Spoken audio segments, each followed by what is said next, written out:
evening, everyone. Welcome back to Twin States News. I'm Nicole Menner. With college basketball season just about 1 month out, the Bulldogs held their first media day of the season ahead of Wednesday's practice.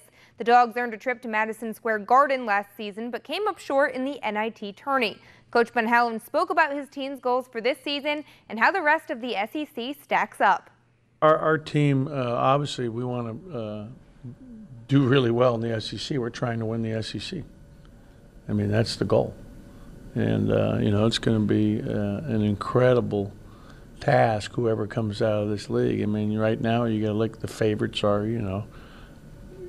Kentucky, Tennessee, and Auburn based on, last year and what they have back. And, LSU is going to be incredibly tough. I mean, there's so many teams here. I mean, I think that Alabama and Florida are going to be really, really good. I mean, this league is going to be incredibly tough, but that's our goal.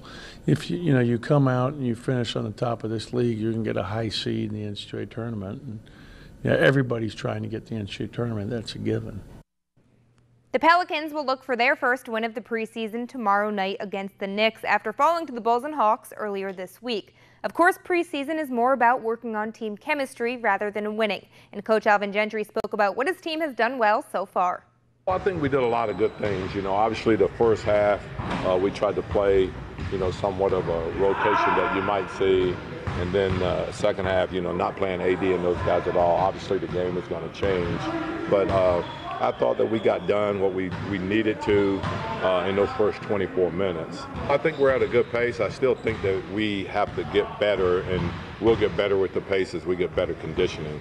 I thought today was much, much better. When we play these, these 4-minute games, to see if we can stay at a real high pace for those 4 minutes.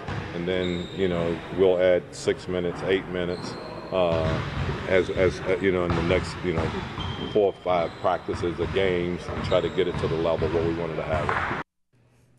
Well, we've waited 4 weeks, and Mark Ingram finally back in practicing with the Saints after serving his 4-game suspension. The Saints offense getting a whole lot more dangerous with his return. Their offense averaging 418 yards per game and 34 points. And between Alvin Kamara and Ingram, teams are going to have a hard time slowing the two down. Obviously excited to be back. Being away from the team, it's not easy.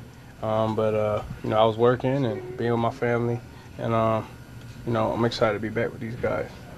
What were those Sundays like, just, sitting there watching on TV? What was it like for you? They sucked. They weren't cool, but when we were winning games, it made it better, So I was excited, to see us winning and playing well, and just being able to get back with these guys and be with the team. That, of course, something I was looking forward to every day. And the Saints have Monday Night Football this week against the Redskins, so they have some extra time to prepare. Yeah. Let's see if I have anybody playing. Well, fantasy. Everybody's just thinking fantasy right now. We're playing each other this week. We are, and she's doing pretty well right now. No bets on this one, though. No.